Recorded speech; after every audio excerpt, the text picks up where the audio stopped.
Welcome to Charity Therapy, the podcast where we explore the ups and downs of the nonprofit sector and answer your burning questions. I'm your host, Jess Birkin, owner of Birkin Law Office, and I'm excited you're here. Imagine hanging out with me and my super smart, funny nonprofit expert pals.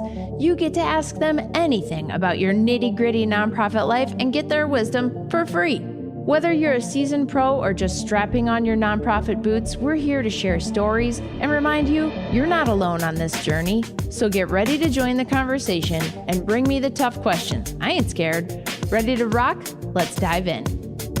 Hello and welcome to this episode of Charity Therapy. We've got the giggles again. Always. It's cold. It's cold and blustery in Minnesota. It is. We have beautiful. Reached fall, and I'm so happy about it. Never give me 80 degrees again.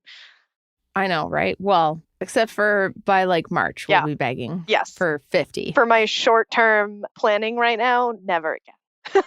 There you go. There you go. What are we doing today, Megan? Well, Jess, I have a big question for you today. And before we get into it, at the risk of spoiling all of the future rants that we're going to have about this question, first, I have a background information question for us all. So can you tell us what is private benefit and why does it matter to nonprofit people? Well, it matters because you're not supposed to have any. Womp womp. Here's the thing. Okay. Private benefit is you individually or your business that you own benefiting, usually financially, from the nonprofit. IRS doesn't like that. Go figure. So what does that look like? You set up a nonprofit just to pay yourself a big salary or something like that?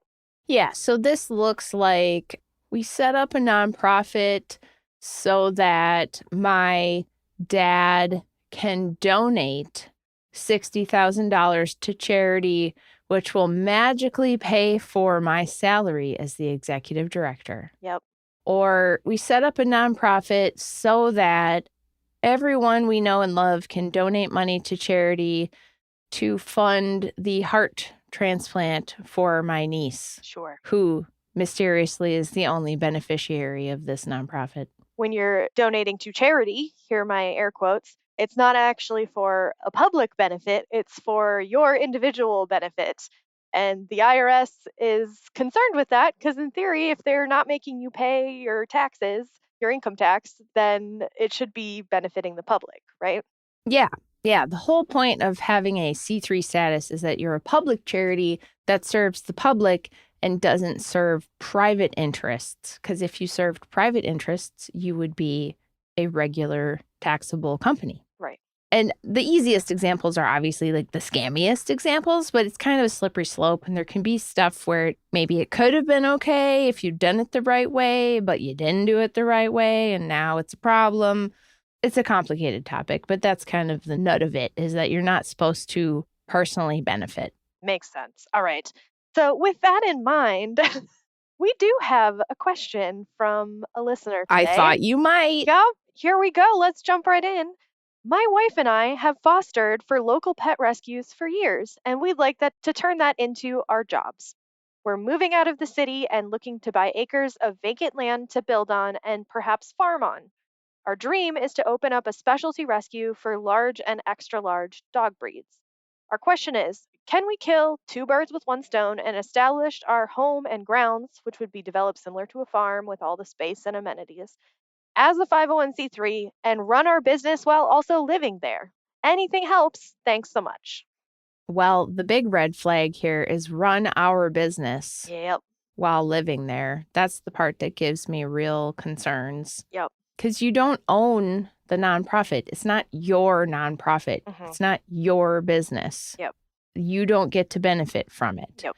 So this is one of those things where, I mean, we see this a lot at the firm, right? People want to get creative with the way they do stuff, or they have a crap load of rescue animals on their property. Then they start asking the question, could this be a nonprofit, or could the nonprofit fund this, or, whatever. Yep. So it's not like people always set out to be scammer. in these sorts of situations. No, it feels like a win-win of like, we need more space for these dogs. We care about this mission. Do you know what would be a great way to have more space is to have a nonprofit that buys land for the dogs. Like, you could have the best of intentions and say, this is for the dogs. And that creative win-win situation feel okay in your head, but not feel okay to the IRS. Yeah. So, okay, there's a lot here, and we have a very small amount of facts, but there are ways this could go. One way this could go is they themselves are signing mortgage documents, or they themselves have enough money to just flat out buy a house with some acreage.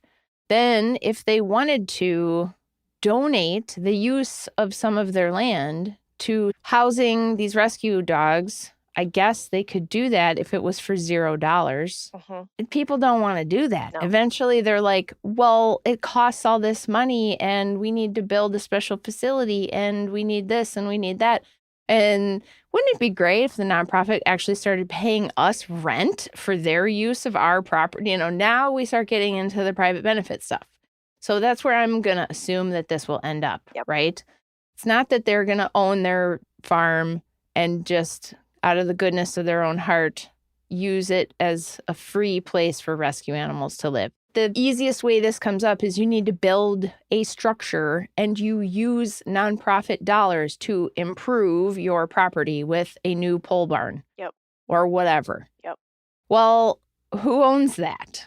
It's not the nonprofits. It's connected to your land. If you get the property appraised, that pole barn is part of your property.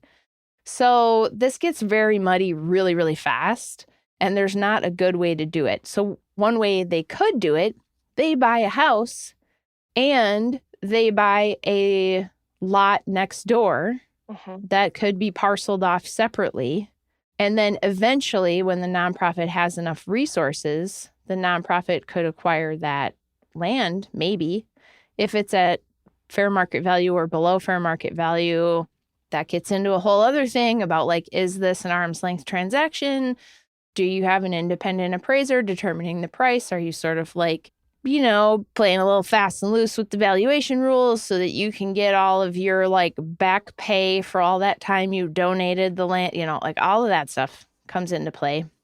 The other thing that's important here is if you were to buy a property that also happens to have a house on it, and somehow you were able to get financing in the name of the nonprofit, which if it's new, probably real unlikely. Well, let's just play fantasy pretend where this new nonprofit that has no track record magically qualifies for a loan to buy all this land. And then you wanted to rent the house back from the nonprofit. Again, are you paying fair market value rent? All of these things are, like, complicated and coming up because the IRS is, unfortunately, human beings love to find ways to abuse the tax code. And the IRS is hip to that. They've got PTSD from people doing tax frauds. So the IRS's reaction to their PTSD is just keep making rules and regulations. So the hoops you have to jump through to make this happen and have it be legal and above board are very high. Then that doesn't even touch the, like, optics of this.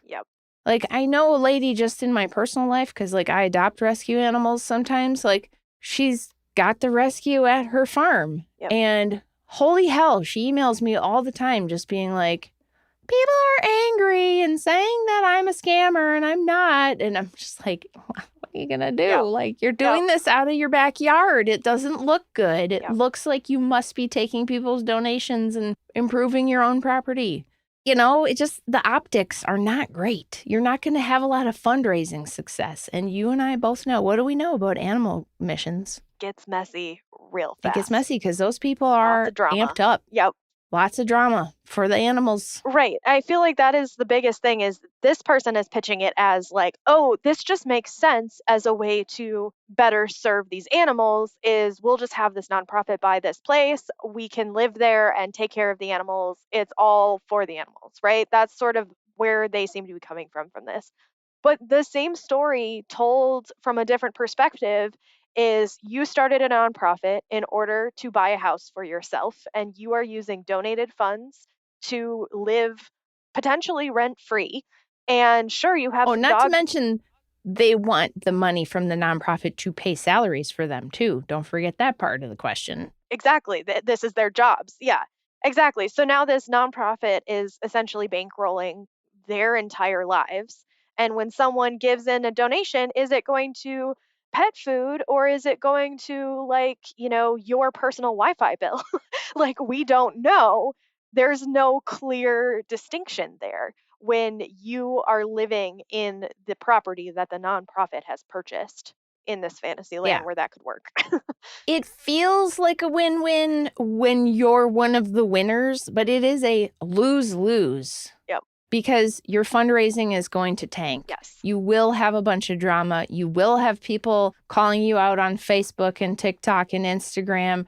You will have a lot of drama. Mhm. The nonprofit will not qualify for financing. Yep. So you will end up being a personal guarantor, is my guess.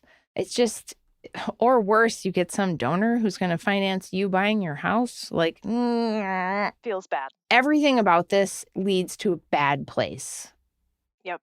And not to mention, if you were to play this out to the fullest extent, say the nonprofit does buy this house and you're living there and everything's going great and the nonprofit goes out of business, you can't make it float. You don't own your house then. The nonprofit owns Yes. the house. And since you Right. don't own the nonprofit, Jess, can you talk about what happens to assets when you have to dissolve a nonprofit? You have to give them to another nonprofit. Yeah. Or you have to sell it and give the money to another nonprofit because your home that you live in is a charitable asset. It doesn't belong to you. And I, as a homeowner, don't know anybody that I'm related to in any way that wants their home to be taken away from them because the nonprofit went out of business. Exactly. Yeah, it's not like you get to say, "Oh, well, I'll sell the house and go buy a new I'll buy house." a new one. Yeah. No, it doesn't belong to you. It belongs to the charity. And that is the thing that's the major problem with this listener's question. Turn it into our jobs. Turn it into our business. It doesn't belong to you. Fundamentally, a nonprofit, it doesn't have owners. It doesn't have shareholders. It doesn't have anyone in control of it other than the community, which is represented by the board of directors. And the board shouldn't just be you two. Yep. Because you can't do any of this above board without at least 3 to 5 other people making decisions without you because you have massive conflicts. Yep. And when it comes up in a board meeting of should we add that barn to the property? If you are not the ones that get to make that decision, perhaps your board members are like, hey, actually, it seems like you need this pole barn, but dogs don't. So why would we, as fiduciaries of the nonprofit, approve that kind of an expense? That's how it should play out if you were Yeah. to do things right. Or they decide the house is better used as a veterinary facility or for offices. And they're like, you know what, actually, you shouldn't live here anymore, which is why these people aren't going to want other people on their board. And that's why all of this is a terrible plan. And if they were actually in my office, I would be telling them no. And this is where, again, kind of going back to where we started here, people want that win-win solution. It feels like a good idea when you are just thinking about, hey, I have this hobby of fostering dogs, and you just don't realize all of the implications and the regulations that come into turning that into a nonprofit. So it's like you may not have bad intentions, but this is going to lead you down a road that you don't want to be on. Yep. Yeah. Absolutely. What have we learned here, Megan? Yeah, I got a couple things. First of all, private benefit is a bad thing in the nonprofit world. You don't want to create that. Private benefit means that a nonprofit that is using donated funds and should be serving the public is serving an individual through the nonprofit. And another big takeaway, just because something feels like you have good intentions and it feels like a win-win doesn't mean that the IRS or your constituents and donors will think it's a good idea. So make sure to pass these kinds of ideas by a disinterested party, someone who doesn't know you and your specific situation. Yeah, those are kind of the two big things. Jess, what else do you have? I think just reiterating the concept that nobody owns a nonprofit. Yes. Yes. It's not your nonprofit. Your nonprofit is the community's asset. And no matter how much blood, sweat, and tears you dump into it, it's not yours. Yep. Absolutely. And that can be hard to hear, but it's reality. Given the tough love. Well, folks, the tough love is what we're here for, Yep. man. Yep. Absolutely. If you enjoyed this episode, if you need a little nonprofit tough love in your life, would you go give us a 5-star review? Share this episode with a friend. Maybe you got somebody that you know that's trying to start a rescue in their backyard. You know, you could save them a whole world of hurt on the interwebs from people hating on them for being a scammer by sharing this episode. It really helps us out if you send us questions. I love your stories and your questions. Please send those in. You can send me a note online at charitytherapy.show. And thank you, as always, for listening.